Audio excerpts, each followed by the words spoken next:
Welcome to another episode of the Pillow Fright podcast. I'm Kay. I'm Emma. And we are your besties bringing you the news, reviews, and all things horror. Elissa couldn't make it today, but have no fear. We have a special guest to fill in for her. You may see him as the star of Ape X Make a Ape, New World Order, How to Kill Your Coworkers and Get Away with It, or maybe he just spooked you with his written word for scripts for Are You Afraid of the Dark revival series, as well as the audio drama series.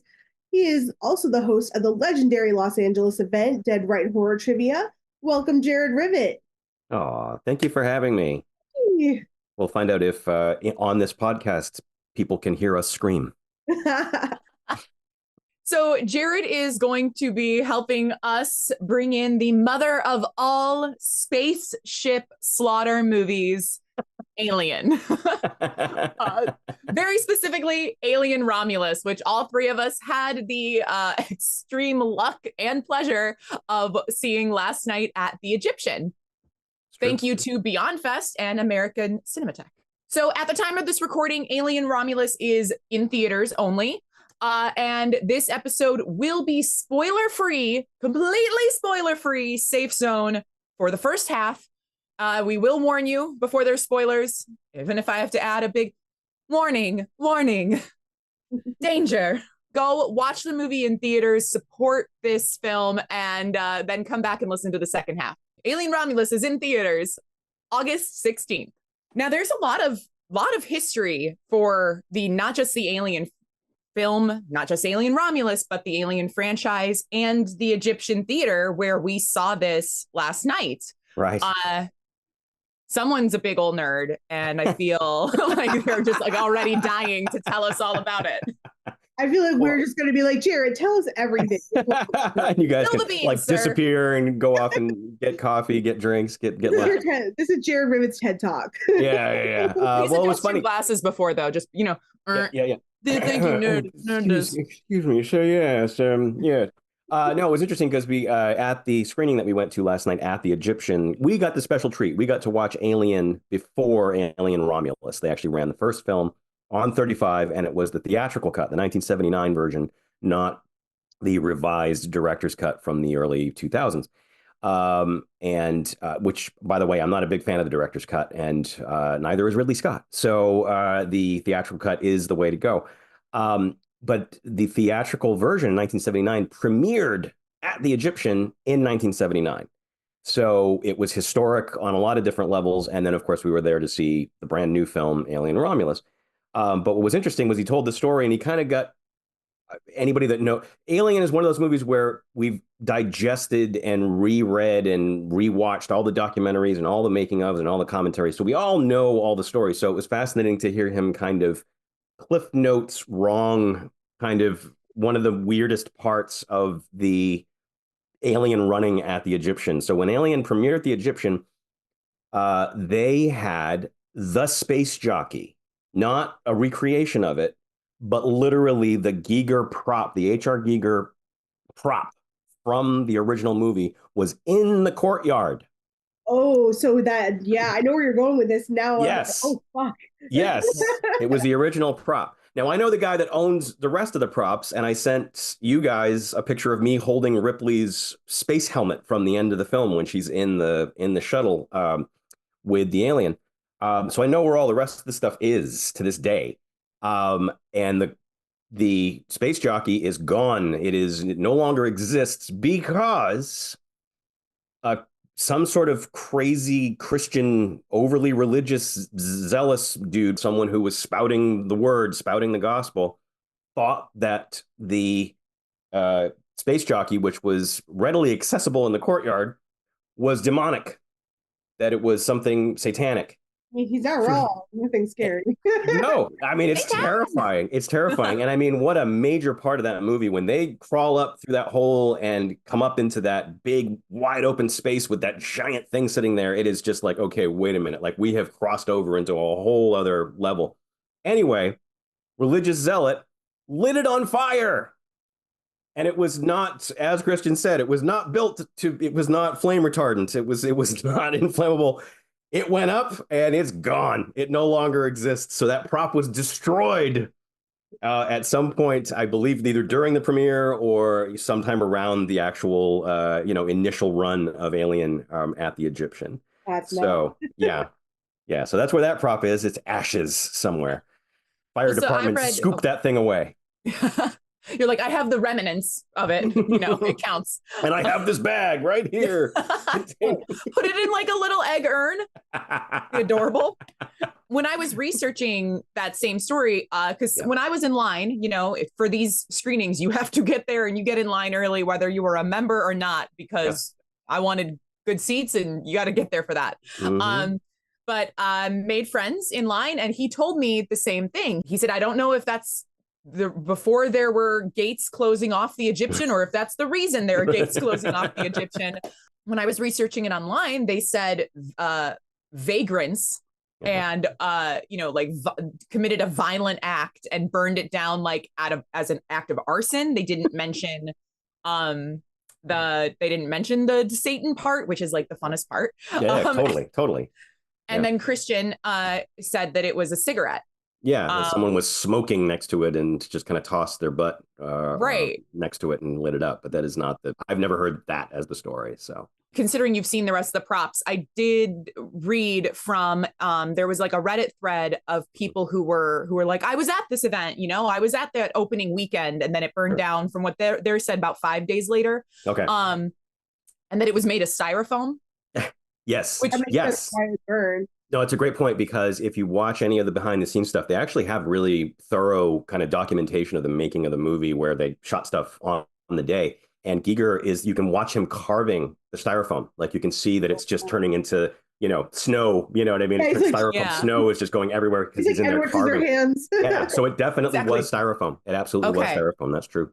Yeah. And then other cool things that they said about the premiere is that it wasn't like a one night only thing. It was the opening weekend, that they went all out, and you actually, to walk into that courtyard, you walked through the ship. You walked through the Nostromus from Mother. And then you were greeted by the space jockey, which that's gotta have been so cool. And it was the actual corridor from the set. Right.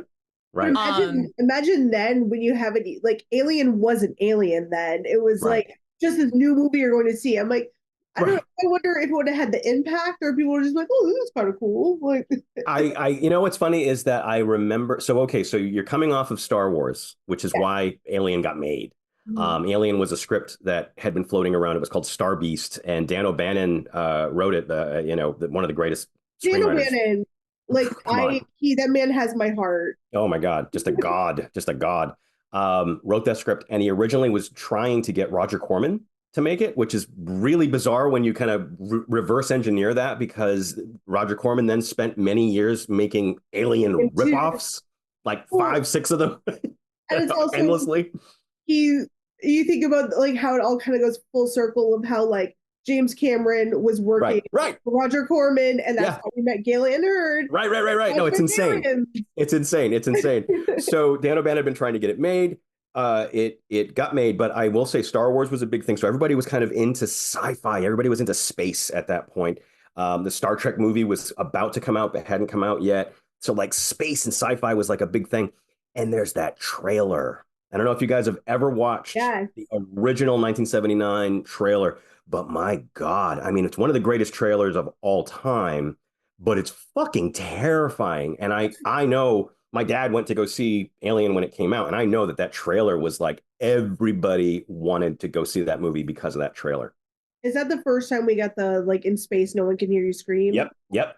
And that was the tag at the end. It was like terror, breathless, Ripley running through the halls, the things spurting, and there's smoke and all this shit. And then blackout. And then in space, no one can hear you scream. And everybody was like, take my money. I want to go. Like it was not, so it was like they had a hit. Like they had a hit before it even came out. So it really was, I think it was a big deal, just to and the sets were so elaborate and so amazing. And that set, the Nostromo set, when they had it built in England, was one continuous piece. Was the original like a Pinewood Studios film? Yeah, it was one of those. It was it was shot in England. And so when you went into the Nostromo, you had to go into the Nostromo. If they were shooting in a part of the set that was someplace else, you had to go all the way through all the hallways and everything else to get there. Yeah, because those So are huge sound stages. yeah, and he wanted everybody to feel like claustrophobic. It's like when you're filming this movie, I don't want it to feel like, oh, we can just take that wall out and shoot from there. He's like, no, no, you're trapped. You're in this thing. When you come into work, you got to come walking through the whole ship, and you're in the world of the movie. That's cool. So it's when you look at those sets, it's like, oh my God, they had to basically kind of live in those things for, however many weeks or months that they shot.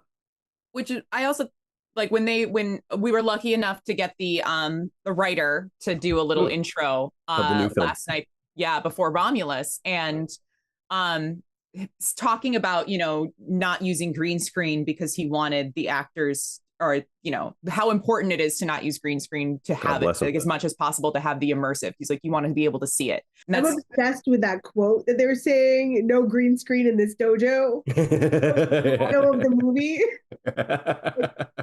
I can see it. Eddie Alvarez like yelling that on set. Yeah. Yep. So good. God bless him. Well, the other thing that they mentioned was that even though it was not the actual premiere of Romulus, it was the only double feature, right, of Alien into Romulus, and technically Romulus is going to be 1.5. It was amazing that so they did it at the Egyptian, and it was something that no one else is getting, because they're doing lots of screenings of Romulus right now, but no one else is getting this 35 millimeter print at the Egyptian. That was important. They said Ridley Scott insisted, he was like, nope, 35 and the theatrical cut in the old theater, that's what it has to be.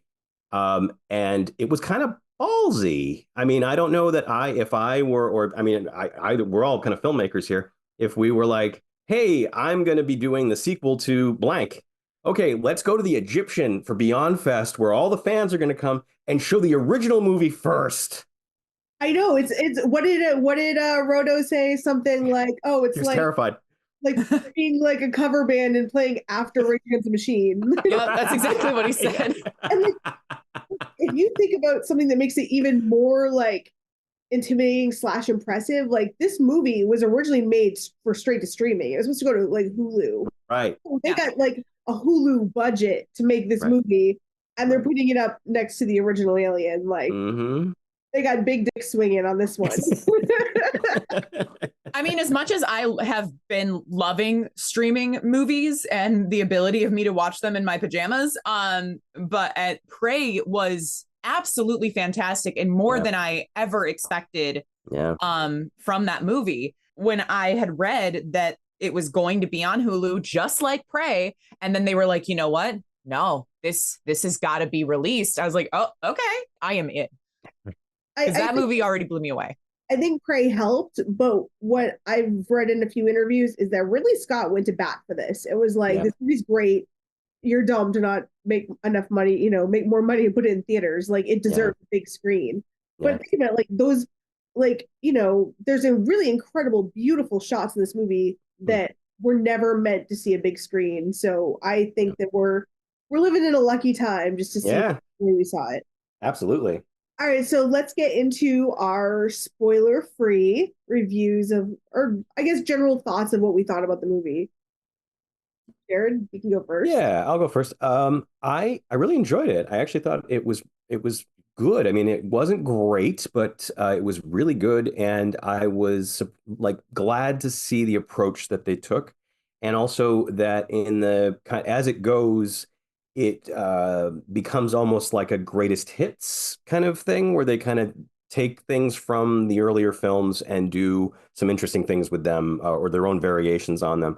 But I thought it was intense and fun and gorgeous. I mean, absolutely stunning to look at. And the cast was all great. I love the new music. I love Benjamin Wallfisch, who's kind of taking credited inspiration from scores from the other movies. And some really interesting twists and turns, and some things that I really wasn't expecting to see that I thought they pulled off really well. Getting to see it in a theater, getting to see it on screen, it changed the film, especially considering both times I'd seen Alien. Every time I've seen Prometheus and all of that was, at home. So this was the first time I got to see any of that on the screen in a black theater. And the megalophobia was strong with some of those space scenes, because you do feel a little bit more like, that you are also in the vastness. And I really think that helps with the scares and the terror. So I won't always say that I think that every movie needs to be viewed in a theater, but this one, I think it might have helped. Yeah, I agree. Like, I think this is a movie that, like, whenever I'm writing reviews, I always think to myself, like, if I'm a person with this much expendable income, would I suggest going to spend your money on this movie? And I do. I think this is a movie that greatly benefits from seeing it on the big screen. And I think that, and I'm not the most knowledgeable Aliens franchise person. So I went into it, there's a lot of things that I didn't know, or like sequels I haven't seen, and I still understood the movie. I still followed the plot, and I thought it was really, really fun. And honestly, like, kind of tearjerkery. Like, I teared up a few times. I definitely cried a few times. So wasn't expecting that. Yeah.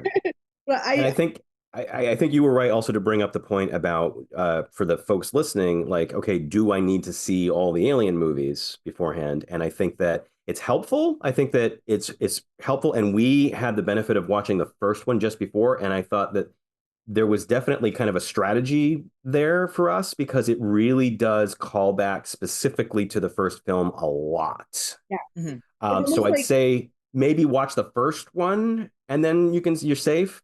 But if you just go into this one, I think you're going to be fine. I think that, if this is your first Alien movie, I think you'd be okay. I haven't seen all the sequels. I've seen 1 and 2, and leaving, I was like, whoa, could you guys believe that they did this or this or this? And they're like, oh yeah, no, that's been done before. And I was like, well, not for me. Right. Yeah. Right. My first time seeing it, so right. No, I won't spoil what it was, but it was you and I had a conversation. We were like, yeah, but did one of the movies do this, and then this? And I was like, yeah.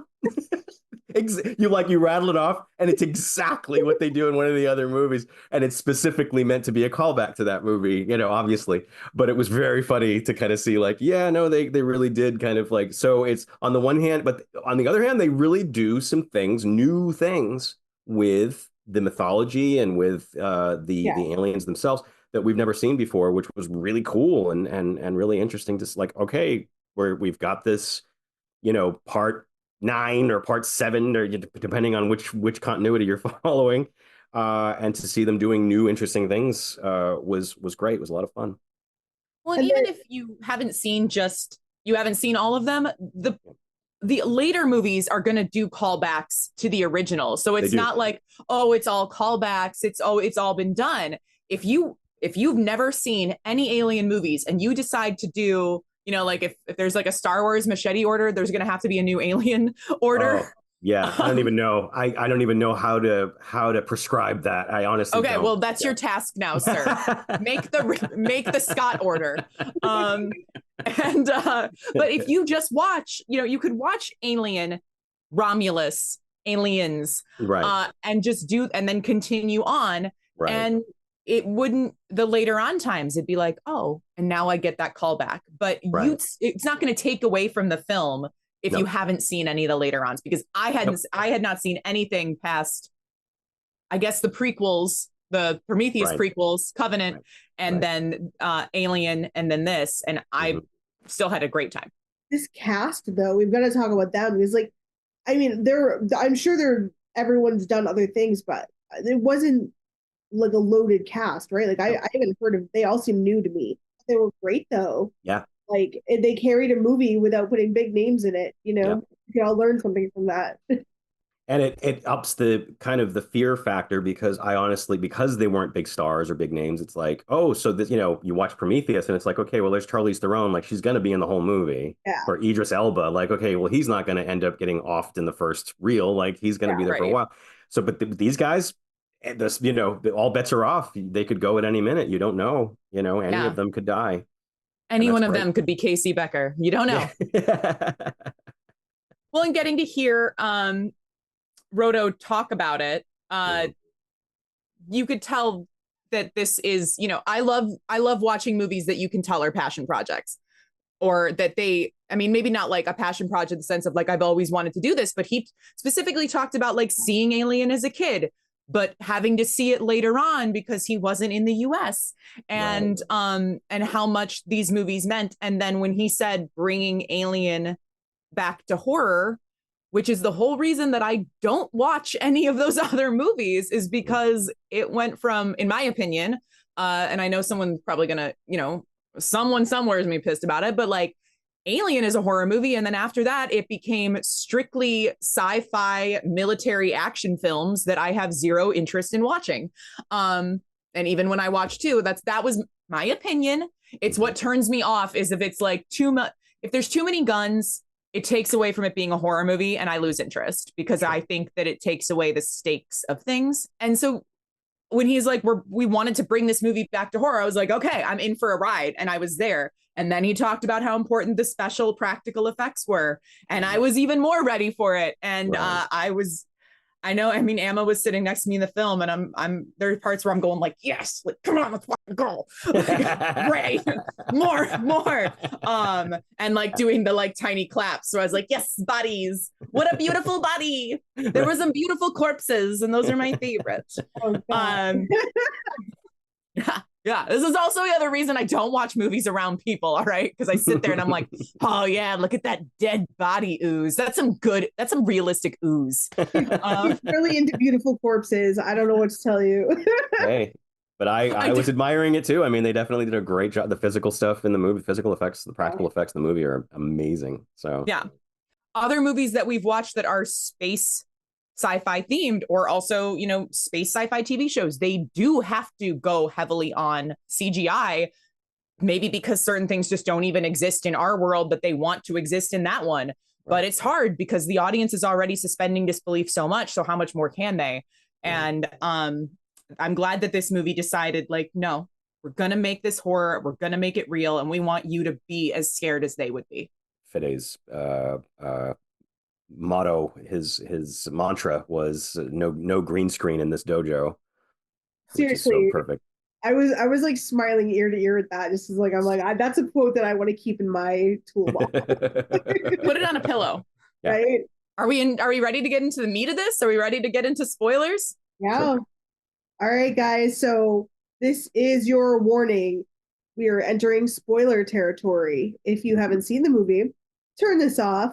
Go to your closest theater and watch it, and then come back and join us for this conversation. Please go, support this film. One thing that Christian had mentioned is, all of us last night, we did get to see it for free. All it cost was our time and us clicking refresh on a screen a whole lot. But supporting films like this, he's right. It's the reason they get theatrical releases. I kind of wanted to say Beyond Fest is like part of the reason that Prey was so successful. Because they had screenings, they had theatrical screenings. And like they were big screenings, and they did several in one day. And that was really cool. That's right. And then you got like 1,000 nerds to go out there and like, sing your praises, spread the holy word of, these great franchises. Yeah. Are you ready to get into our next Disney princess movie? Yes. Let's do it. All right. Last chance, everyone. If you have not seen this movie, press pause. Come back to us when you have, because we're really hyped to talk about this. Let's go. Alert. Spoilers. Alert. The beginning of the movie is Weyland-Yutani sending some sort of a tug or something to go out and collect the pieces of the Nostromo. Actually, they only collect one piece of the Nostromo and then they leave.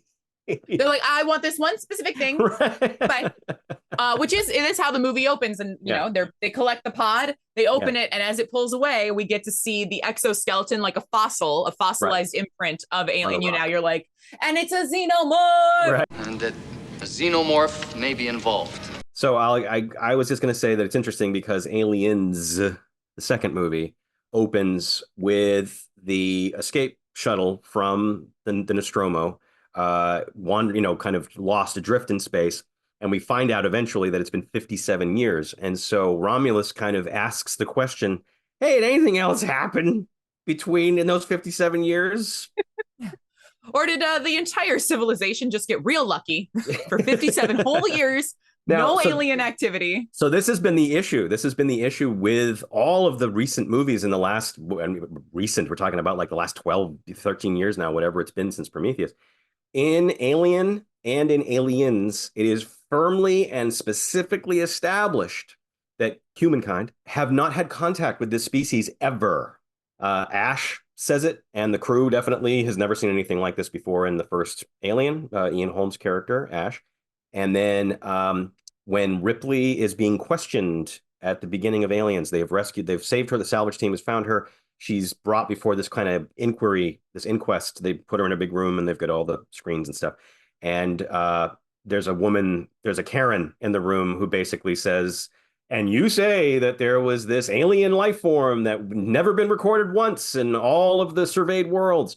So one of the traps that Prometheus had, that Alien Covenant had, and that they're kind of they take it in a different, interesting place in Romulus, is the idea that, okay, but globally speaking, nobody in these movies can survive, or they can't get back to civilization with the information that they have. They can't tell the rest of the world about the alien species. Yeah. Because it can't exist, because the other 4 movies, and it's interesting too, when you go to the AVP movies, they're both set on Earth. Yeah. Which is an interesting, and they sidestep it in a couple of really interesting kind of goofy ways. But yeah, that is kind of where Romulus kind of starts, is, okay, so what was happening after Alien and before Aliens? Should also clarify, there will most likely be spoilers for all things alien. Yeah. So if you don't want all things alien spoilers. Yes, if you haven't seen Alien versus Predator Requiem, you're screwed. Get out of here, man. Spoil the shit out of that movie right now. The part I think that I actually teared up at was in the very beginning of the movie when we see the planet. Yeah. That actually, I was very shocked, but like I had such a visceral reaction to seeing that planet. I think climate change horror is my new too close for comfort horror. Yeah. We are immediately introduced to our main character, Rain, and her android brother, Andy, and their relationship got me also as somebody, it really kind of touched on the class system. Yeah. Where she's fine, they're on this horrible coal mine planet, and she's finally worked enough hours to leave, and they go there to leave, and they're like, yeah, just kidding, you got 6 more years of this and you get downgraded to an even worse job where you'll definitely die of cancer. It was kind of entering that Mad Max right. She literally says, oh, my parents worked in the mines and they got black lung and died. Oh, we're sending you to the mines for 6 years. Have a fun time. Yeah. Oh, that sucks. You know what also sucks? You are going to join them. And I mean, even when the first thing she wakes up in this bunk, and if you are sick and coughing and dying, please go to med bay. What's interesting franchise-wise is that we've never really seen that stuff in the Alien franchise before. Also, just globally speaking. It's interesting because Blade Runner, they kind of, and Blade Runner and Alien is Ridley Scott did them both. And he's, once you get into kind of Prometheus and Covenant, it's well, they seem to be kind of set in the same universe, maybe kind of. But in Blade Runner, they actually established that they created replicants. They created artificial people to do this work. Yeah. Because it was so inhumane, and because it was so human beings their lifespan became 30 years, because it's well, they can only do this so long and then they drop over. But when you see Alien, they're kind of coming back from one of those places because they're taking their mineral ore from one place to another. So this was an Alien franchise-wise, this was really a first. We'd never really seen this before. As we find out, the AI are in positions of power. They're making decisions. Her, thinking she's gonna level up in this world. It's 2 steps forward, 1 step back. I was oh, that's too real too. Yeah. And the idea of making her brother an android, whose name is Andy, by the way. I'm assuming Andy is short for android. I don't care. But it was a cool. So in the Alien franchise, you have Ash, who is secretly a robot, who we don't know that. And he ends up being, a spy and is there to basically, initiate this agenda that the crew doesn't know about that involves their lives.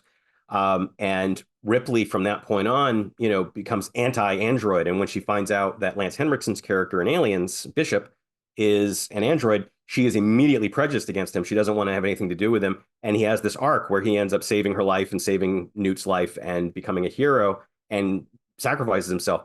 And so, oh, okay, so there can be good androids. And then in the other films, there's Michael Fassbender, who is sinister and eventually becomes like flat out evil in the Covenant Prometheus movies. So to see kind of a completely innocent android and find out that he's kind of damaged, he's a reject. He's something that was like returned to the store because it was broken. She found him. Her dad found him in the trash. Yeah. I thought that was really cool. That was they've never done that before. That was really interesting to see, and to make him so sympathetic. And he's programmed with dad jokes. He's just got this never-ending roster of dad jokes. He was so programmed to be her best friend. He's like a Teddy Ruxpin come to life or something. Like, I mean, we don't know as much except for the fact that she calls him her brother, and he's all she has. Right. And then we go and find that she meets up with her other gang of also same age orphans, because I'm guessing in this they're teenagers, because they're all under the age of 18. None of them are legally adults, according to that woman, where she's like, "Where are your parents?" And she's like, "Who has parents?" Right. Parents in this economy. Yeah, come on. And they like a group of kids that are also all living together, and they all grew up together in this trailer. Also giving that same like, we are establishing this class system and mirroring it from our own to show that in the future nothing changes. Suffer poor people. And they all have this same dream of like, I want to get out. I want to get out. Their parents are dead from the mind cancer, from accidents, from, anything. Right. And I really thought in that, considering for the most part, all of the Alien other movies, besides a character like Newt, they're adults. They are full-fledged working adults. And it became like a coming of age story almost. Yeah, and they gave it this don't breathe kind of, if we do this one big score, if we break into this, I was like, oh, that's very don't. I caught the don't breathe. I did too. Yeah. It's just so one. We're not. Let's bad go break into this space station and steal a bunch of shit so that we can sell it and get out of this place. And thematically, it really gave me it reminded me of Fury Road, because they all had this if we pull this heist, then we're going to go to the green place, and this one it's another planet that's supposed to be better, and it definitely there's a sun. Right. Oh my God, that was incredible. Where Rain sees the sun for the first time in the cockpit of the spaceship, and it's in this dingy, cockpit. But she's like, the sun shines on her face, and it was like, this is profound. Like this is really, I think it was literally heavy. The feeling of like she had never felt sunlight on her skin. Right. Which is, it should be an insane idea to almost 90% for almost everyone. Yeah. But like, if you can just imagine that warmth. Right. Yeah. Because, everyone knows that you know what that feels like. Imagine never feeling that. Right. And then feeling it for the first time, and how much that would have that alone would have been like, I'm going on this. I want more of that, please. And then symbolically, what blots out the sunshine from her face? The space station. Yeah. Oh. Yeah. She has this great line where she's like, they're like, "Oh, you've seen the sun before?" And she's like, "Yeah, in my dreams." In my dreams. Sunsets. Yeah. She said, "Oh, I've seen the sunsets in my dreams." So talking about the planet. I don't remember the name of the planet right now, but me either. The Utopia. We'll call it the Utopia. When they want to go to Utopia. The El Rey that they're trying to get to.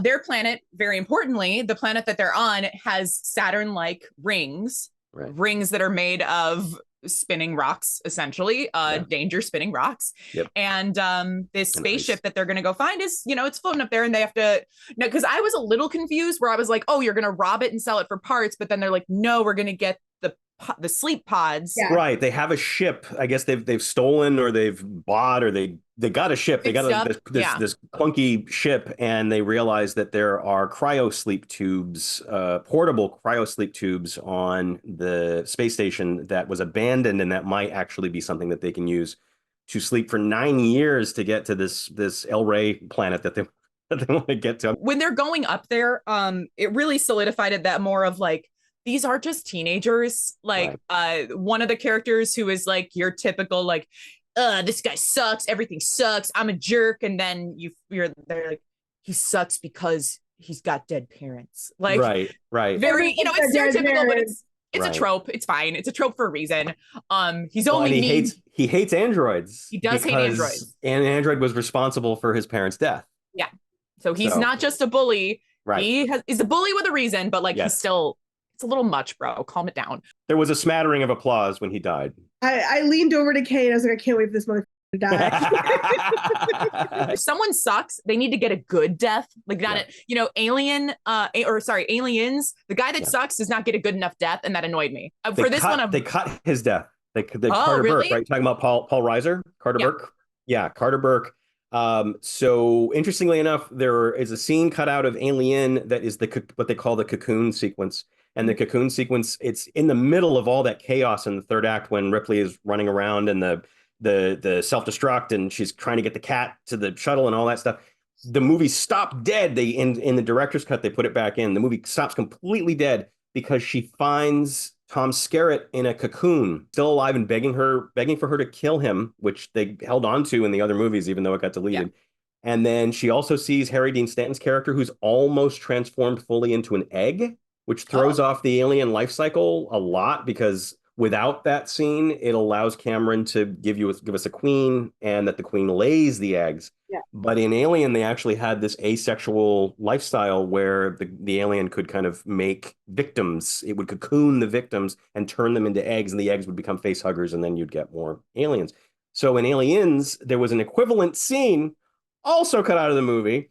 Ripley's running around with the gun and the flamethrower, and she's in the sub levels, and the wooga, and the lights are splashing, and the minimum safe distance in T-5, all that crap. She stops and finds Burke cocooned. Ooh. And he says, please kill me, and she gives him a grenade and walks away. And as she's walking away, there's an explosion behind her. And they cut it out. Terrible. It doesn't work. It doesn't work at all. It's a terrible scene. Cameron was even reluctant to put it into the deleted scenes on the Blu-ray because he's like, this doesn't work. This is bad. So interesting little detour. But yes. So the good bad guy. So you were saying a good bad guy death. Burke deserves. Burke, you're not even really sure what happens to Burke. You just know that he kind of turns around and gets pissed.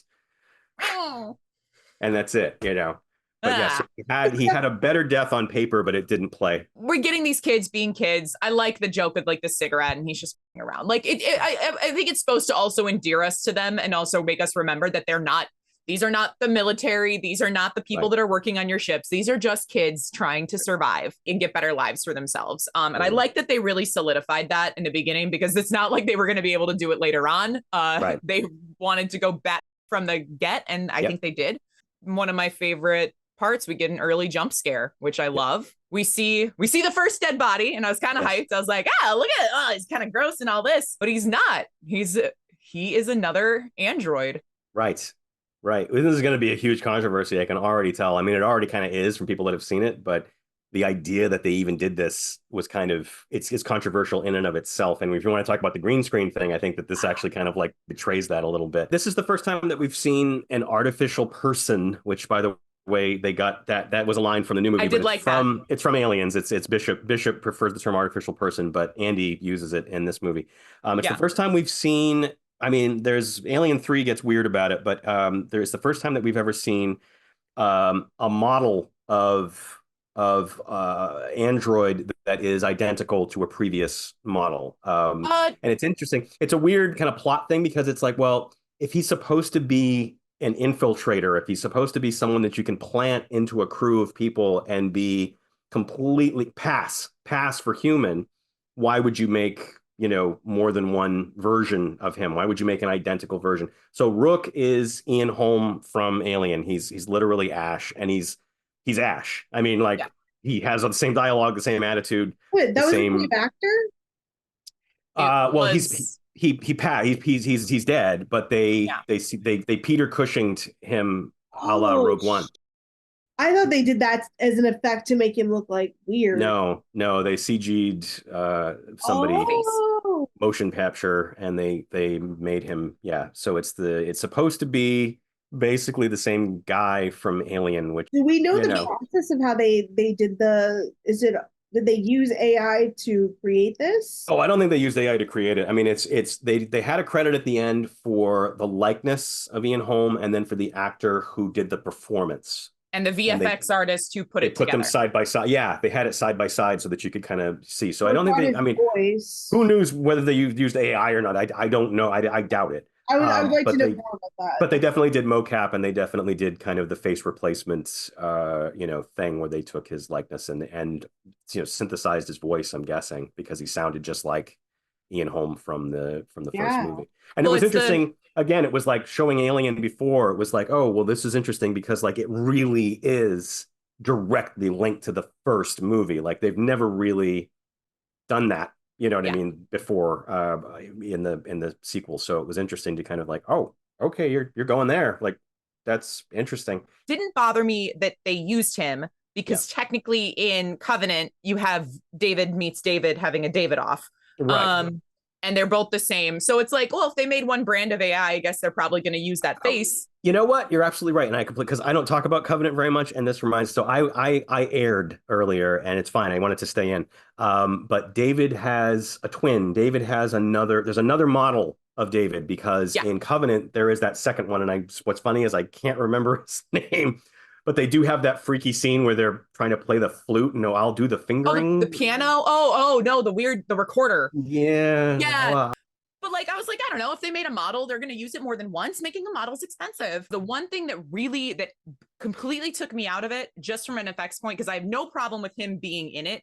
Personally, sure. I had no problem with him being the villainous voice of the corporation, is that the teeth and eyes, it reminded me of like Supermassive Games, like an Until Dawn character where they never get weird. The teeth right. It was that weird. So it just threw me. It's hard. It's one of the reasons where CGI takes you out. So like if he'd maybe had been a little bit more messed up, I think it could have fixed that a little bit. But I didn't mind him being in it. If not, we would have had to, been betrayed by a different AI, because I do think that the robot being the only survivor of a ship makes sense, and that someone needed to tell their story of what happened to them.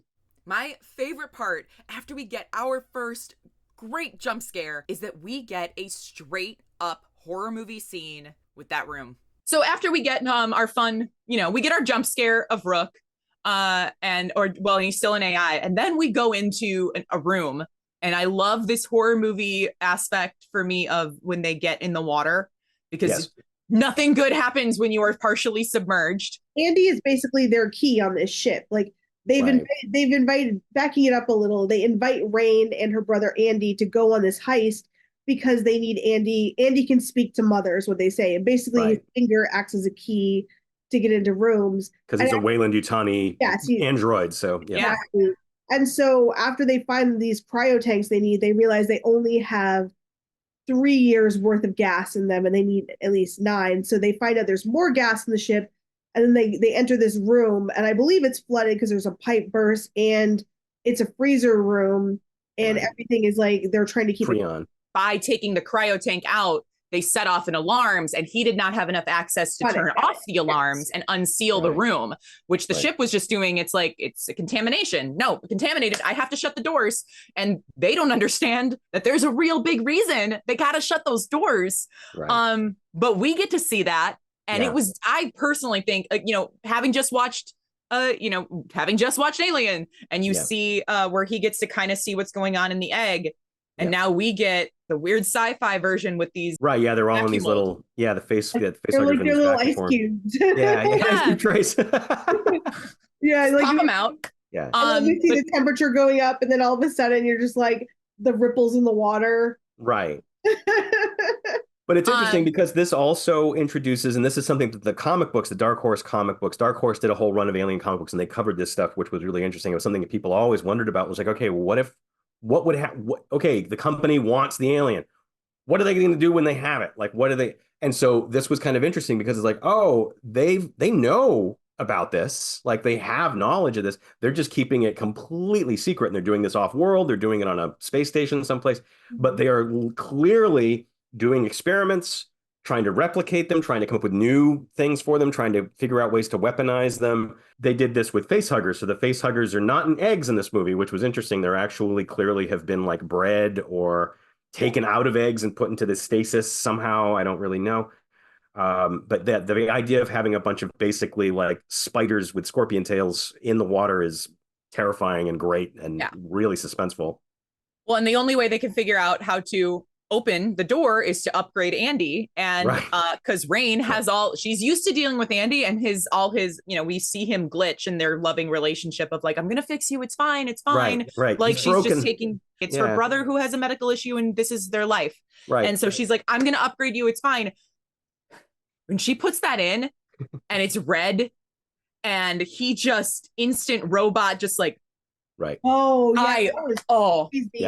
yeah. Loved it. Yeah. Beautiful. It was great. And especially when you're seeing he's completely still frozen rebooting and the eggs are just and they're waiting around him. We're all like, flying around everywhere and the other guys are trying to get them off their faces and like and it crawls over Andy's shoulder to get him. It's like, hello. Yeah. And they've established in the other movies that the facehuggers don't care about androids, by the way. It's something that's kind of because they know biologically, they know that like, oh, we can't, there's nothing to impregnate with an android. So they're just like, we don't care. That's why they're not jumping on him, which I was like, oh, glad that they kept that. They upgrade Andy and he's completely useless and they have to do this awesome battle scene of fighting everybody. I mean, there's a point when the whole bunch of them, I'm sure it's CG, unfortunately, but where they burst into that room and you're and that lead girl is running towards the camera and she's like, oh, she's the furthest one away. She's okay. And she's right in our face and she gets it. And it was like, no, there's 17 other facehuggers going after the 5 other characters. And it's like, they're all in danger. But the one that's right in our face gets it. And that was so great. That was such a great, the shot was great. The timing of it was great. It was so scary. A good fake out. Yeah. It was giving like 90s Mummy to me. Yeah. Yes. The scarabs. Yeah. Ooh, yeah. Bug missions is it bug or is it from Aliens? Aliens. Yeah, the bug. They always call that's the thing in Aliens. They suddenly have oh no, there are other species and we go on bug hunts. Bug hunts all the time. Hunts. Yeah. Not a big deal. And now Poor Navarro is full on facehuggered, but Andy is upgraded. Yeah. Andy becomes smart, which is so. I think it's a very well done transition. They changed everything. They changed his posture. They changed his voice. They explained it. The actor gets to go through these physical transformations. Great. He becomes sinister because he's part of the company now. He's one with the company. Like I need to look through that guy's IMDb because he was really he's great. He was my favorite part of the whole movie. He was fantastic. But I said, and he's the smart one, and he's the one who's like, no, we can't. She's infected. Obviously, there's something in here. You can't break it off. And I do like for this one though, because it has been focusing on like the aliens were frozen, and we just watched a movie that was all fire, and they're like opposite, freezing. Yeah, that was cool. Which they didn't try in the other one, so no. And the other ones could never afford to do 0G, and we get all this 0G, lots of 0G in this movie. Lots of 0G. Great to see. Cool. And it makes sense. It's one of those fan questions. Like, okay, what if the artificial gravity got turned off? And they're like, well, we're going to do it. Yeah. We're going to turn it on. Yeah. When the ship is safe, they have it. And when the ship is back in its regular stasis, it's an on and off gravity purge, which did lead to some really cool stuff. Yeah. But yeah, we get Navarro's already, we get our first victim. You gotta have your first. Good job, Navarro. And I just really love when Rook was saying, he's like, hey, other android, can we have like a sidebar? Humans are dumb and I don't respect them. Like,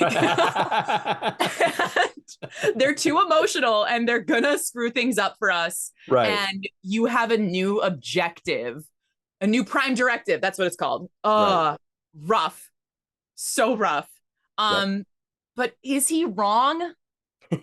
He's wrong about corporations, but is he wrong about that humans react too emotionally?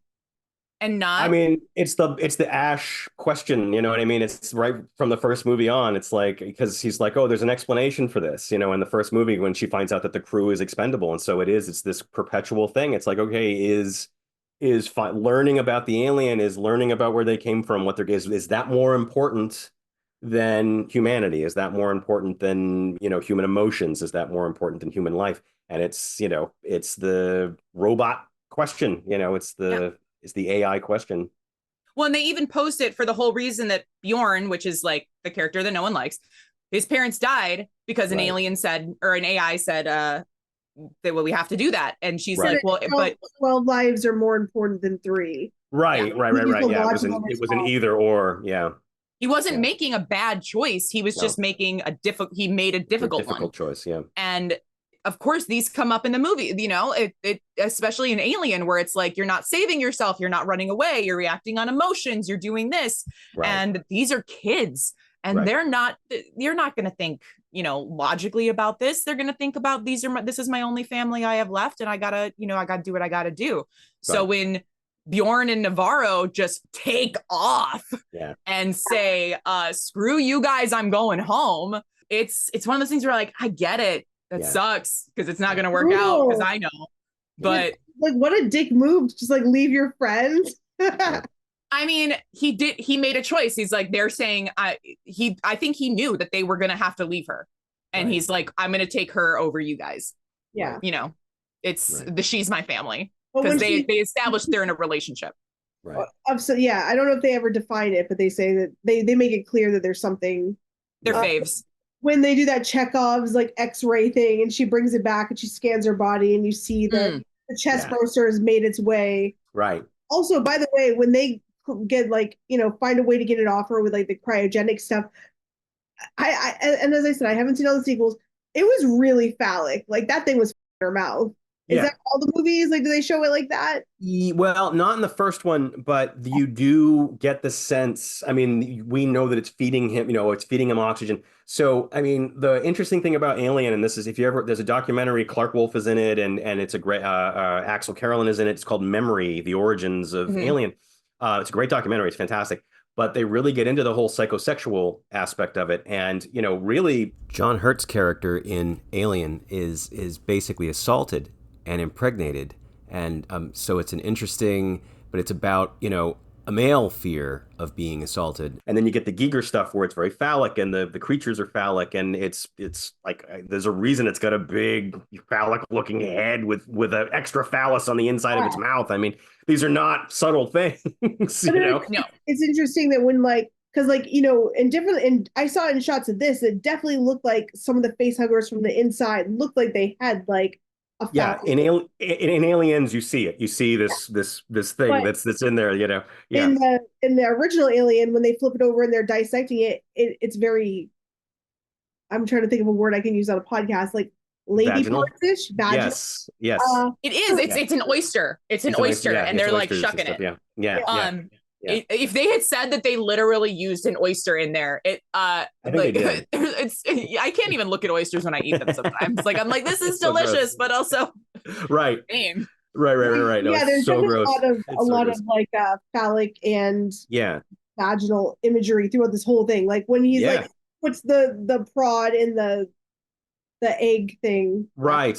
Which we'd never seen before, by the way. That was one of the new things. We'd never seen this cocoon stage for the aliens before. And there were three or four of them in the movie, and I was like, well, it's new. Like, it's always been, they always kind of gestate inside humans or animals. In the third movie, we get to, sadly, see what happens when an animal gets a face hugger.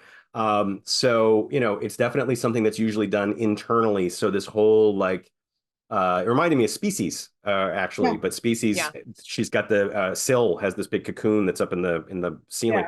And so it was kind of similar to that, which is also H.R. Giger, interestingly enough, designed. But we had never really seen that before. This new thing where they have like the kind of cocoon outside of the body. But yeah, the psychosexual part and the assaulty part in the first movie, Ash is clearly, he does this thing where he rolls up a magazine and is trying to kind of mouth assault Ripley at one point with the porn. It's porn, and he's literally like jamming porn down her throat. Porn. Yeah. So there's all kind, there's like pornography on the walls, and so it's like it's the you get the sense that is like the masturbation den, like that weird little area is like where people go to kind of, there's that one guy at least. Yeah. So I mean, I think that's a big part of Alien. Aliens kind of takes that down. It's like, let's not go quite so weird with it's more about guns. It's more phallic with guns and shooting things. Yeah. Than it is same about phallic, different. Back to Romulus. Right. Sorry. Okay. But yeah, that's when shit's hit the fan, and we get like the small break of the ship, which we found out, big deal. We find out that sister's pregnant. Right. And she had to stay behind on the ship. And so she gets to witness that glowing alien and the protrusion, which, you know what, if we knew it, we had to see it because it's part of Alien. Right. It still was great that they added to it. Yep. I think it coming out, and I really feel like normally you just get the explosion, but I think that by having it like pop through skin a little bit more, like kind of felt more about being born than just like exploding. Right. And I think that was a good choice. And I don't know if it's just because they're able to do more with the effects at this time, or if they like deliberately like wanted to make it seem like a birth, but I think that it looked really disgusting. And I love that if you're going to make changes to something so iconic, you have to make a change that works, and it did. Yeah. I think it's just like, and in the other movies, they've always kind of tried to find a way to make it a little different, because it's like, well, okay, because the chestburster scene in the original movie is like one of the iconic scenes of cinema, like it's one of the most famous movie scenes, period. And so it's like, okay, well, we can't just do it again. Like, you got to do something with it. So each one has always tried to kind of do something different. And I liked, like you said, there was something much more kind of visceral about the way they did it in this one. Like you said, now, but we also get a weird cocoon that we never got before. Right. But still disgusting. And we have our team separated on the ship. We have our android, we have our leads and her love interest, and then we have the family and one corpse. But when the blood count has started, like the kill count has started on this movie, and we finally get the kill that Emma was waiting for this whole time.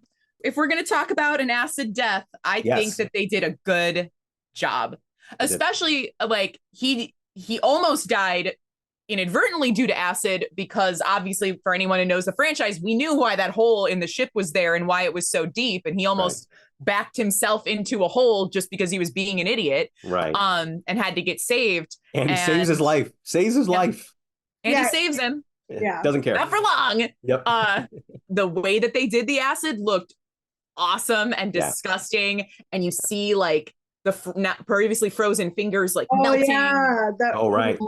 That was great. To the bone. I forgot about that. And getting all over him as then all of a sudden we get another birth part 2. How many times these poor little guys have to be born? Apparently it's a scarring process to go through once, and these guys, maybe that's why they're so mad. They just have to keep on getting born over and over again. I'd be mad too.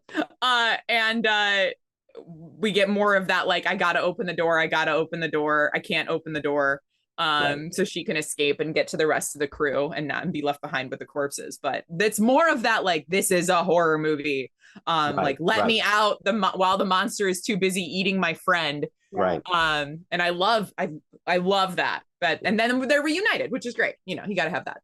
Small spaceship crashes into the space station. Lucky for them, right? Yeah. Right. But it also screws everything up, because they had was it 48 hours or 36 hours on the ship? Right. And then the crash ends up turning it into like 46 minutes or something. Yeah. It's like real time. Brian Collins, our friend who came with us, he was like, oh, I actually I clocked it mentally. And it really, like, it's real time at a certain point. Like, it really does. It's like, no, they really, from one time count to the other, it's like, no, it's really been like 25 minutes. I was thinking that in my head. Yeah. And I was like, how do you write a script and know when to put that in? I know. I've wondered about that for years and years. Yeah. That's so funny. Yeah. I'd looked at the runtime of the movie before we got there, and so when they said that, I was like, well, that feels about right because it's about a 2-hour movie. So, okay, let's see. Right. I believe we're about an hour in. Right. And with the spaceship crashing, they're not even reunited yet. It's just now they're all on this ship. Right. That is not, their way out is screwed over. She is still trapped with this huge creature that has now become a xenomorph. It went from being Facehugger. Right. It went through the full transformation. Halfway through the movie, we have a Xeno. And that's when she escapes and we get I love the classic, like a hunt scene of her trying to be quiet and she's crawling and all that with him chasing. Like it's another one of those things where it's like, yes, it's horror. This is horror. You are being hunted. Yes. And that's when we get into the door where she wants to be let out because she finally gets to them. And Andy's like, yeah, I think that scene in particular is really important for his character because it establishes that he is not the Andy that Rain has known and loved her entire life. Right. He is now Wayland Yutani. He's now a Wayland Yutani machine that works for the man and is going to do his mission is completely changed. Right. No feelings there. No more, when he like reaches out, like when they're headed up the ship and like he gets scared and reaches out for her hand. Like that human emotion is gone. Yep. And because he won't open the door and she's like, save her. And just like, no. But he's not wrong. Right. He said, no, he's that's what he wants us to do. And the alien is right behind her being like, yeah. Right. Come on, open the door. Let's go. Right. We'd all be dead if I had opened the door. Yeah. Right. Yeah. But the way that the alien was like the stranger danger right behind her was also really well shot. It felt like a creepy horror. And with him like getting closer and just like rising up. Yep. And we get to see a very classic alien kill of shoop. Yep. Through the tail. That's how Bishop went. That's how that's a good kill that we get a lot. Mm-hmm. And it also takes the character off screen. So you don't, it's not good, but like, that's all you know. Right. But yeah, that's also when, right after then she asks him, what's your prime directive? And right. Do what's best for the company. He says, I think he says my prime directive is change or what, how does he answer her? I have a new prime directive. It's something. It's a good line. Yeah. He has a couple good lines where I was like, I do wish I could have written them down. Right. I don't remember specifically, but yeah, I remember that. He gets real icy with her. Yeah. And he says something else too, because at this point he's, early on before he's been upgraded, her love interest guy tells him that he's not coming with them to the new planet. He's being left Utopia. Behind. Right. He's like, it's fine. Everything is fine. Right. Whatever's best for Rain. And then he's like, yeah, what? That must be what it feels like to be left behind. Right. That was a vicious line. That was cool. I loved that for him. I was like, you know what? You suck, but you deserve that one because like the whole reason they're leaving behind is because like, oh, well, the planet doesn't allow artificials. And it's like, well, I mean, maybe for good reason.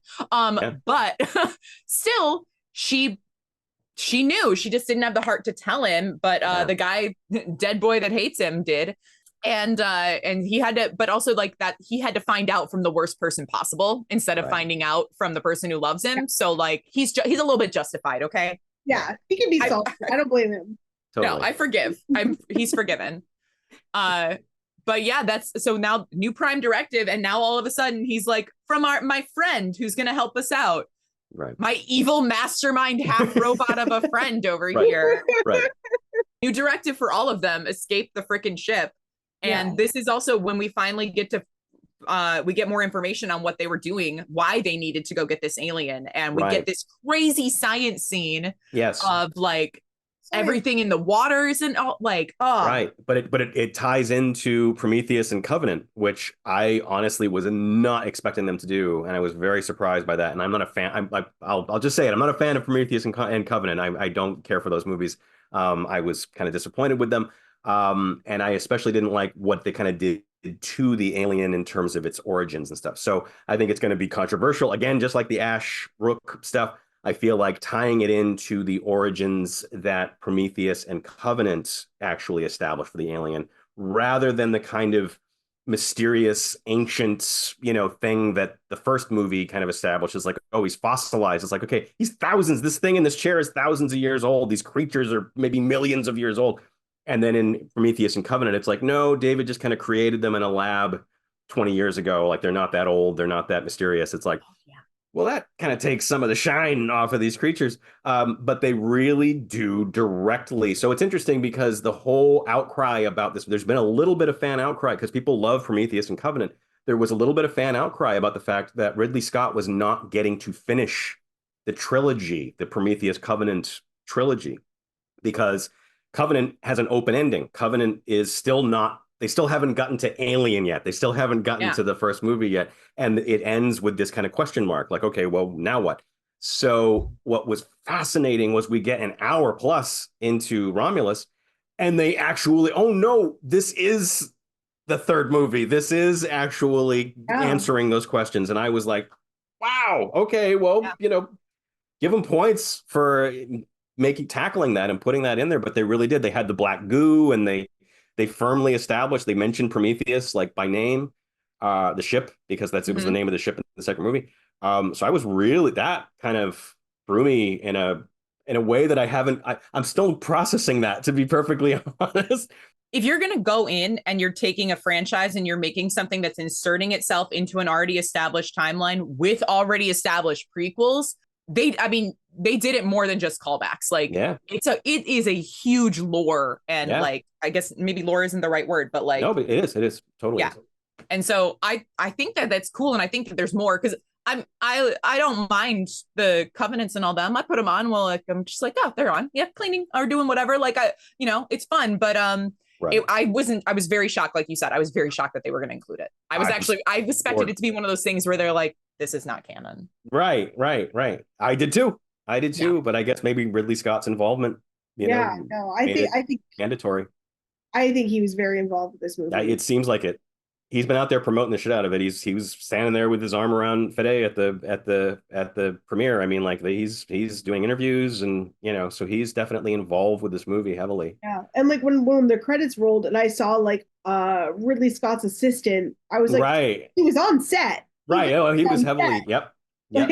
The screenwriter mentioned him, right? And Fede mentioned him in his little, we got a little intro. That's right. We got a little intro. We did. At the Egyptian it was exclusively for us from Fede Alvarez. Good. I remember someone in the audience after it ended said, like, I was half expecting to see Michael Fassbender. Yeah. I mean, it really started it felt like, okay, if Fassbender comes walking through a door at any point, I'm not going to be sure. And he does. For those of you who haven't seen it yet, he doesn't, but like, it could have happened at any given moment, and it was like, okay, here we are. Yeah. But it really started to feel like, so they've done the impossible. They have done this between Alien and Aliens, and they've managed to make the third Ridley Scott's Prometheus movie.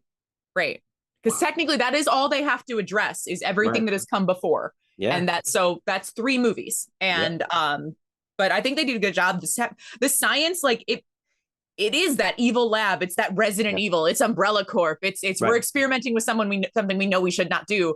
But like, you gotta love that horror movie test tube thing of like, these are dormant creatures, but they're not. Are they? Are you safe? Are you ever really safe? They showed the rat get like smushy. That was new information too. That was interesting. That was very interesting, and that led into where things go at the end.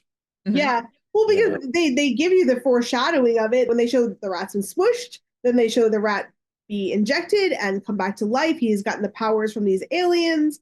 And then as they're walking out of the room, you see the rat explode with blood. And they don't really show if he dies, what happens to him. But they do.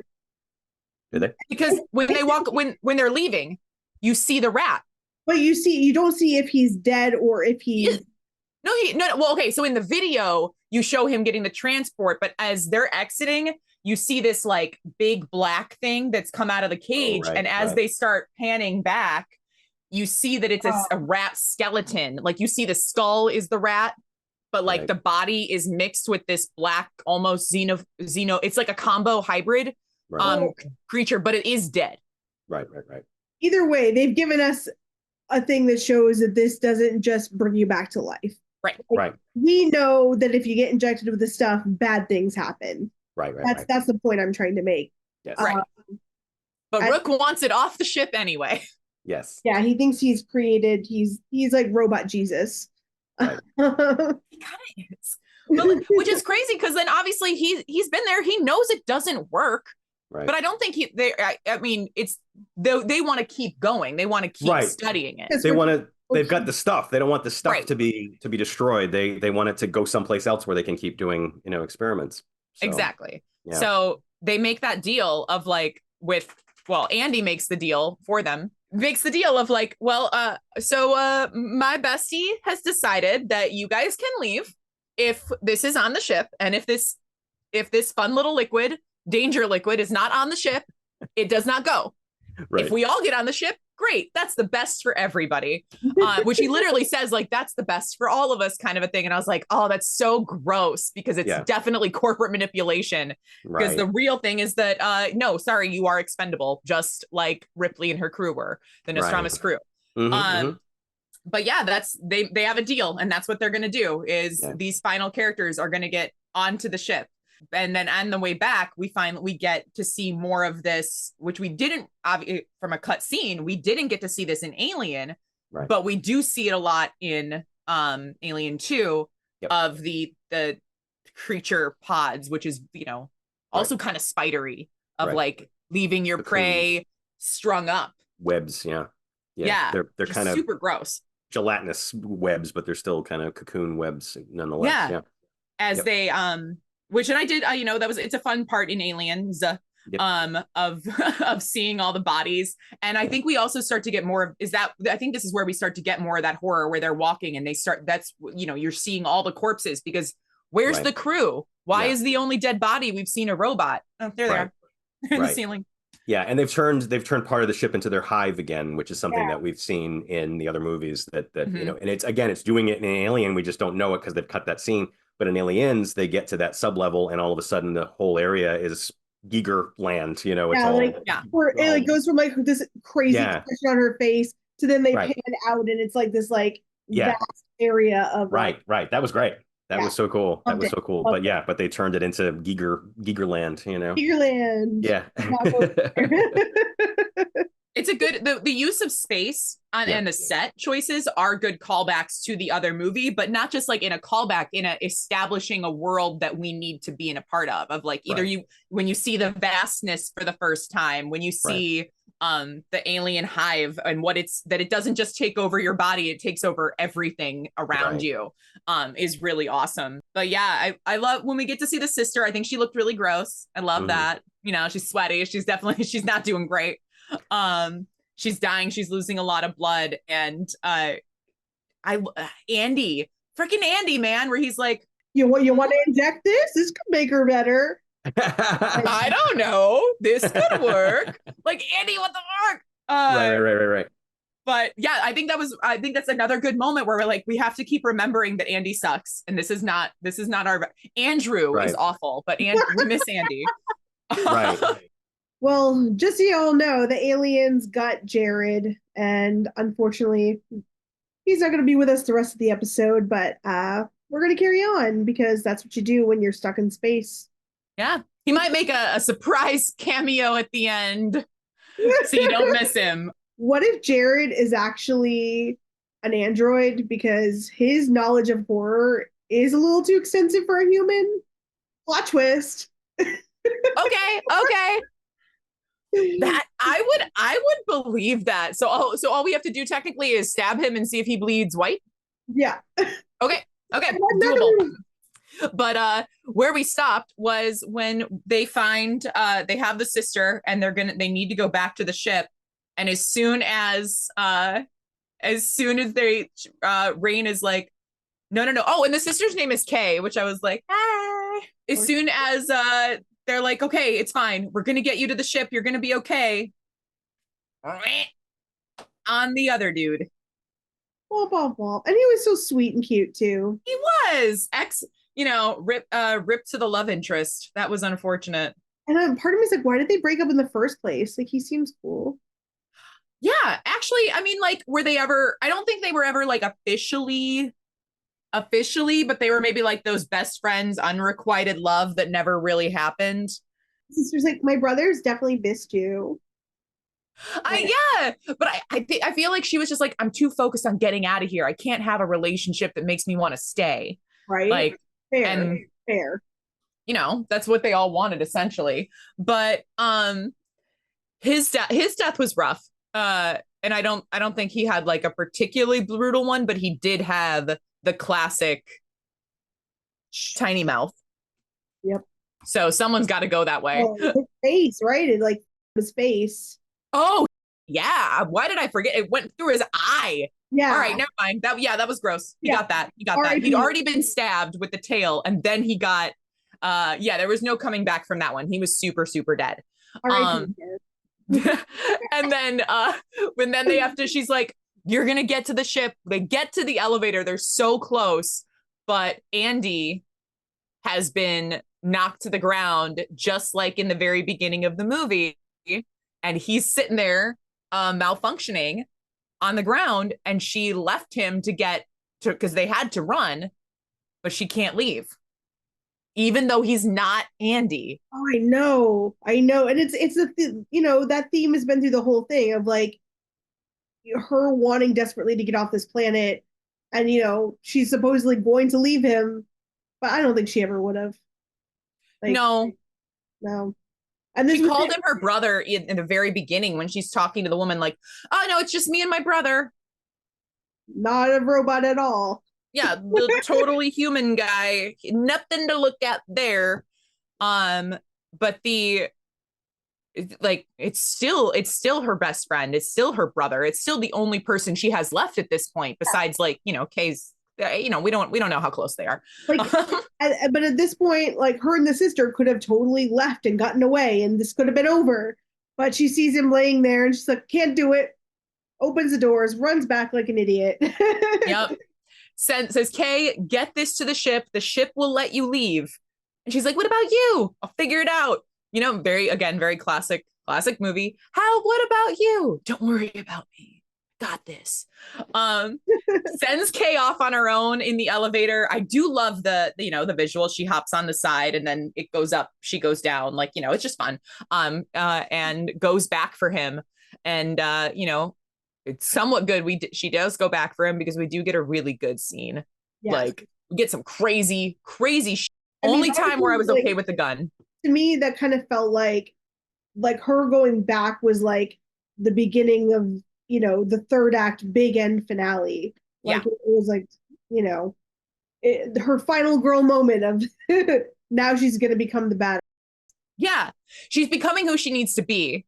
And part of that was going back for Andy and saying, the only way I can fix you and you get to leave here is if you let me take out that, let me revert you back to who you were, because then at least you'll survive. And he's like, and he's like, all right, from a logic standpoint, what good are you dead? And then the robot, the android has to agree, like, okay, fine, it's true. So she finally gets her brother back. She's lost so much. She's possibly, losing everything, but at least she has him. And then we get our villain who decides, I'm not letting you out. So that they can get back to the ship, which is like, it is more of him, where you're really solidifying that this guy sucks. And he sucked in the first film. He sucks in this one. But I do like that it's like, oh yeah, I don't know. I can't let you back onto Romulus or Remus. He's on Remus. He's like, I can't let you back. You gotta stay there. Even with all, he's like, everything that's going on behind them. And he's like, oh no, unfortunate. I'm here for it. Nope. Yeah. And he does say something, or like, sorry for your odds, which he said to in Alien. Yeah. Where it's like, your odds are in my sympathies. You have my sympathies or something. Oh, rough, disgusting. Hate that guy. But it did leave us for a very epic, what we think is going to be like a final girl battle. Yeah. Um, And it is. I mean, it's pretty bad. yeah, I have it. They're sitting there and they have each other in the very end, which I love, and like legitimately thought this was the end of the movie. Yeah. They're sitting there, they're together, they're finally back. They're just gonna have this moment of like, I know we're gonna die, but at least we have each other. And the aliens are coming down this hallway, and he just starts telling her dad jokes, and she's just like saying the response with him. Yeah. It's almost like she's doing it for him, even though he's just an android, and he should be comforting her, but she knows what's happening. It's so cute, but yeah, it's super sad. Until she's like, oh, Eureka! Your dad joke saved the day. Yeah, like he makes some joke about like gravity or something, and then she's like, gravity. Oh yes, and then then we get this great scene with like as the aliens are all like coming down, and then she hits the gravity thing, and it's like shooting bubbles of aliens. Like, well, and he's her grip on reality in that moment. Like he's keeping her grounded, which is a good metaphor. And like he physically holds her down. And we do get a little bit of that action sequence. So, Aliens, it is known for being like having more of that. And I think that it's cool that we get it. It's a fun way because it's like you can't forget the acid. You can't shoot them because it will eat all the way through the ship and then everyone's gonna die. So what are you gonna do? He's even counting down like how much bullets she has, and then like the Facehuggers show up and they're like, yeah, not yet, I'm still going. And she's on like the Buzz Lightyear ride at Disney, like with like that big gun, like even the gun was crazy. And it's like, hey, don't worry about it. You actually don't have to shoot this thing. It's gonna do it. It's like you're literally playing this video game on easy mode. Yeah. Well, I like when like her love interest earlier had showed her how to use the pulse rifle. And he's like, yeah, this is what you do. You lock it under your arm and it just adjusts for you. It's automatic. And she's like, how do you know how to do this? He's like, video games. Well, I read comic books, video games, magazines. You're all, because they're just kids. And I really did like that. I was like, poor dead kids. But the fun space things, like the artistic, beautiful style of anti-gravity is where she gets to go gliding through the acid, which was a really cool scene. I would love to see how they shot that. Yeah, it is really cool. Yeah, like, especially like what visuals the actors had when they're going through, because obviously floating things I don't believe were practical, but okay, like I'm still okay with it. So that's when when she gets all through that's when we get to the elevator. Yeah. Which, I know. Go ahead. I love the elevator scene because obviously, like, they can't get in it and they're stuck on the ladder, and it's like gonna pass them or whatever. And like, I lean over to Kay because when you see the gravity pulling it down, you see all the aliens on the bottom of it, like as it's gonna like go smush them. And I lean over to her. I was like, I think that's like Gremlins too. Like it's the same exact shot. And I did ask Jared, I was like, is this in any of the other Alien movies? And he said no. So cool. I mean, random movie to pull inspo from, but I'm here for it. I mean, and it's not the Evil Dead they directed, not the Evil Dead that Fetty directed, but it, elevators are very in horror. Like there's a lot of horror movies that kind of have that involvement in them. And also elevators are scary. I hate elevators. I would definitely never climb up a ladder while one was just going to go like zooming by me. Sounds awful. Do not want, but that's when they give Andy his final boy moment, I guess. Oh, it's so good. It's so good. And, I think it's going to be controversial because you can tell it, but yeah. Well, the line, I think a lot of people were mad about the line. I was mad. I loved it. It's fan service, but I don't know. It's fine to say it. It's not like he invented the word, other people can use it, but it was a fun moment. When you do a callback, it makes sense to do it after like something crazy and ridiculous, like him flying down while shooting like a gun. He's like, he gets the alien away from Rain and he like gets it down there and he's just like, stay away from her. And like there's a pause there. It's not like the exact same, reading. And he's like, you because it's almost like he's never sworn before. I don't think Andy had ever used a swear word before, and he chose this time for his very first one. It was cute.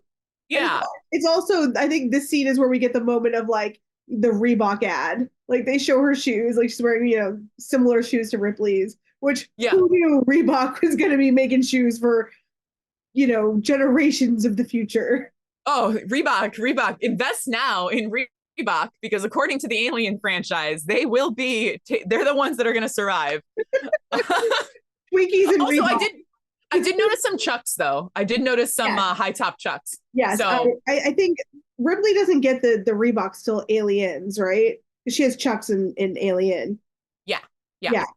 Sorry, I'm me, I'm a fashion nerd. No, I know, but Kay's character was wearing Chucks. Yeah, when she climbs down. In the original, Ripley is wearing white Chucks in the first movie. Right.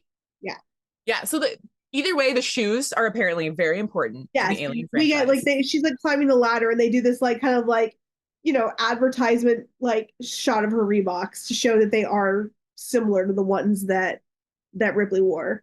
Yeah. But still, we get that. We get our awesome elevator, get our final action sequence. You think like, okay, maybe this is the end of the movie. Because that's our epic, another epic sequence. And the movie's like, hold my beer. We're still going. And we get onto the ship. We definitely get this call to Alien. They got to get in the cryopods. Instead of a cat, it's a person. It's her friend, Kay, who's been waiting for her the whole time. And so finally puts in the cryopods. Then all of a sudden she changes. You get like the white outfit. She's barefoot. Yeah. They didn't give her the undies, though. They gave her like little boxer shorts. Right. Which, fair. The original Alien did not leave, like, she was skimpy. And it was a little male gazy, but I mean, she looks hot, so who cares? Yeah. Well, but also one thing, maybe because I hadn't seen it on such a big screen, but the opening of Alien, just looking right up John Hurt's shorts. Yeah. And I was like, is it where I'm sitting, or is it the fact that it's huge? But I'm like, okay. You're like, and we're gonna stare at that for a while. I'm like, do I lean? Do I peek? I don't know. I was like, can I smooth this out for you, sir? So sorry, wardrobe malfunction. He's there for it. He's like, but also interesting enough that when Jared brought up that it was the male violation, as well as the female violation, and then you have like both of them in these like very skimpy outfits at the beginning and the end. So kind of like a good arc that I didn't even notice until this viewing. With Ripley, I mean, in the first one, it feels male gazy because it's skimpy. But I think generally, like with those scenes and having it repeated in this one, I think it's of the vulnerability. It's kind of like Die Hard, how he has no shoes the whole movie.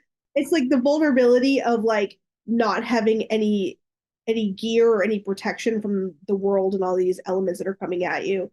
And I think that's a big part of why that works. Well, it's almost like when the killer comes into your home and you're in bed in your pajamas. Exactly.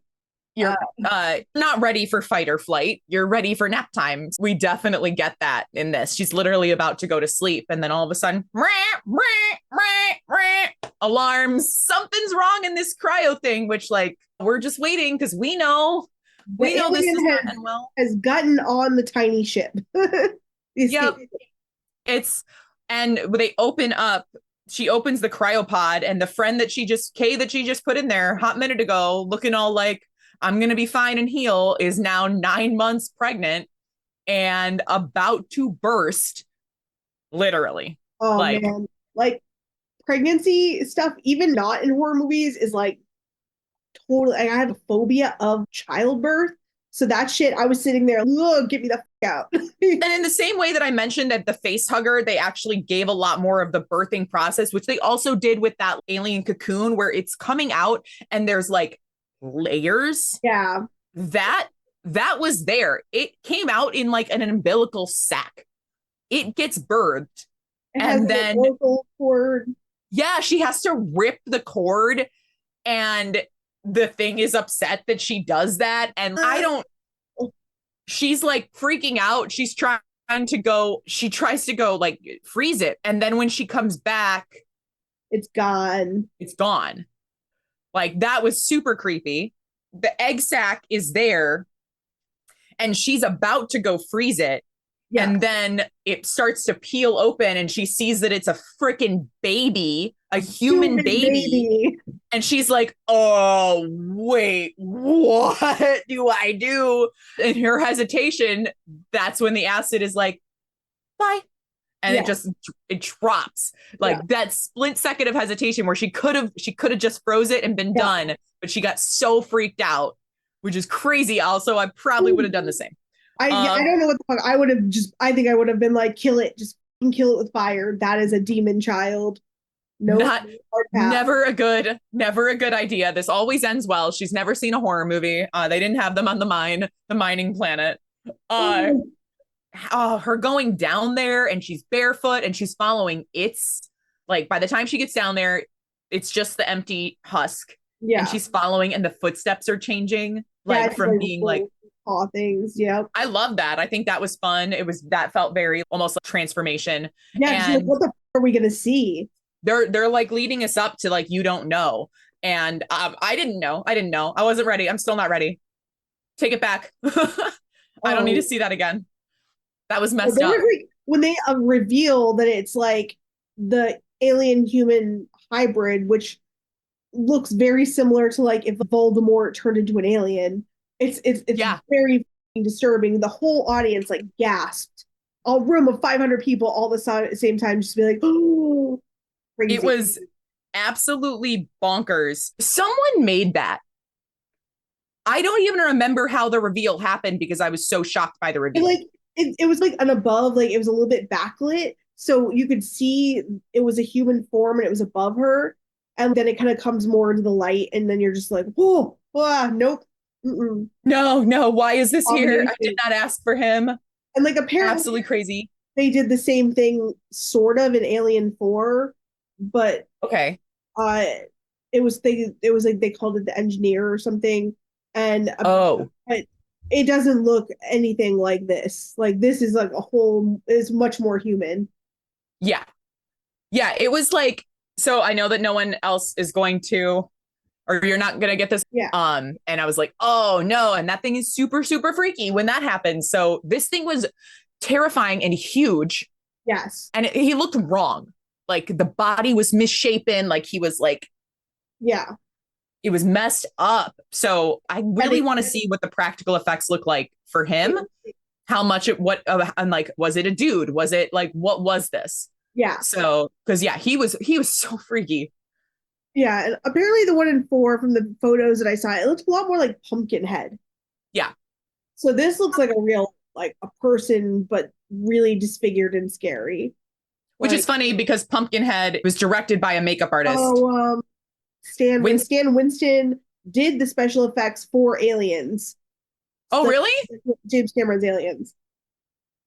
Oh, okay. Full circle. It's all tied together. The face, and then, like, her looking up, and that, like, literal face off that they had felt very horror movie, meet your monster epic. That baby had to be born a couple times too. What the hell? Poor thing. It was super creepy when he goes back and she's like, I'm your mom. And then he's just like smelling her and she rejects him. And so he's like, okay, gonna eat you. But like, there was a split second where I was like, oh, that's mean. That's your baby. Why do you say I'm your mom? But then go like, yo, baby, no. No, she made the right decision. Well, fair. But like, at the same time, I understand why he's like, okay, well then I guess I gotta eat you with like my weird alien mouth thing that's human. Blech. All of it. We do also get that she goes into the outfit change just like Ripley did. She puts on the spacesuit. We get another variation of that. Now she's no longer barefoot. Now she's ready to fight. She's suited up. She literally has her armor on and she's ready to go like defeat the creature. And through their whole like the battles and everything, it does feel in that same like she's being smart. She's being resourceful and she has figured out a way to get rid of this creature by separating the ship. And of course, it can't work the first time because where's the fun in that? And it's that similar thing to like Ripley doing the override thing with the 4 things that she had to put down. Our character Rain has to undo 4 different levers. I mean, hers is on a way bigger scale. It's huge. But yeah, she has to like run and do it. She's there. She thinks they're going to win. And all she has to do is pull that lever one more time. Whoosh. Everything goes. She gets her final word. She gets her final girl like saying, pulls everything down. And then we get like that last jump scare, which is so it was super creepy. I definitely jumped when the alien, when Xeno baby latches onto her and it's like burning up, even though, because it's a hybrid. And even though the xenomorphs can technically be okay in space, apparently they can survive or at least fossilize. Like it also has human skin. And so it's like burning off, which is awesome looking that it's like dying, but still attacking her.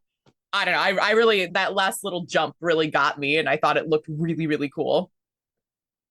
I did not leave that feeling unhappy. I felt like I got to watch a horror movie that was just set in space. Yeah, I think there's people who are gonna hate it, who are like, oh, this is just regurgitated stuff from this movie and this movie and this movie. To me, someone who's not I'm not super knowledgeable about this franchise.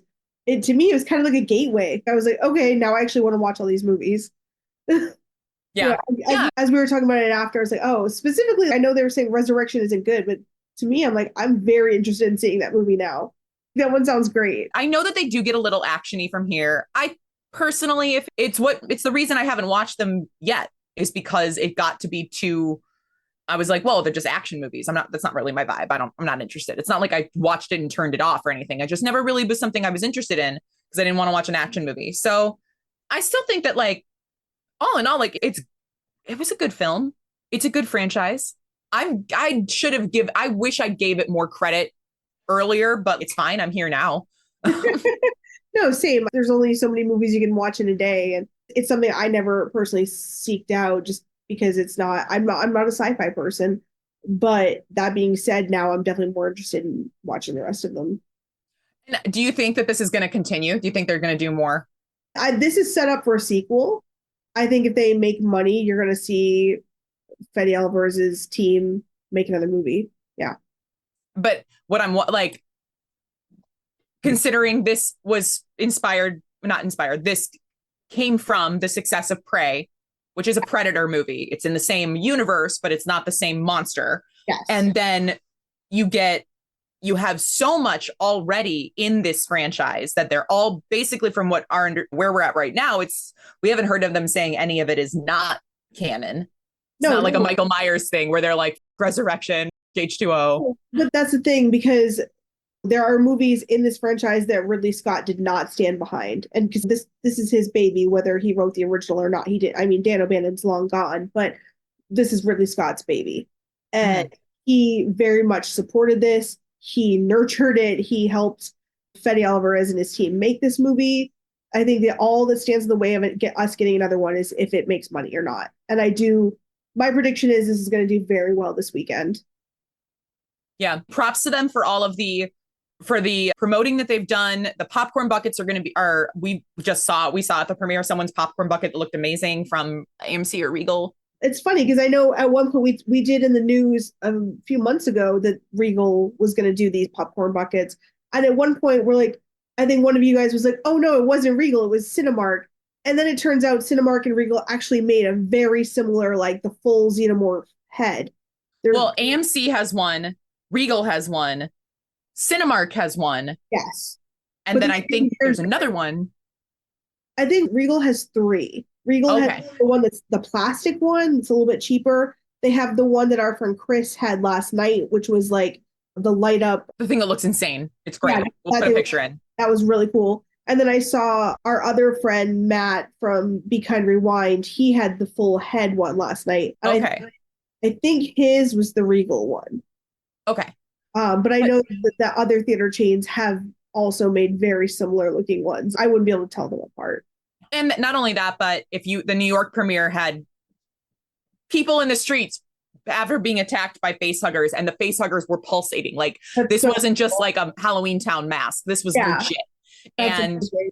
In the theater, they got a chest burst from the host. And that's from what I thought was the host. And I think that is so fun because we talked a lot about the promotion for long legs and stuff like that. And this is different, though, because it's already a franchise people know.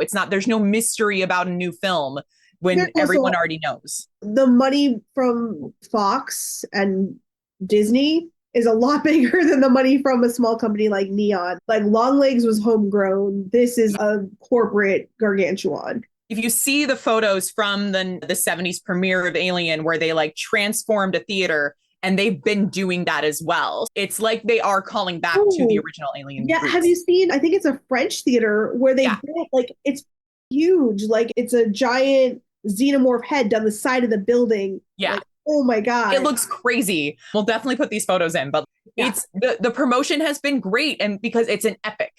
Yeah. It's an epic feature, and you have to go big or go home, or, go big and go back to mother, like, kind of a thing. So no, I think we're going to see more of these. I'm really excited to see what they do next.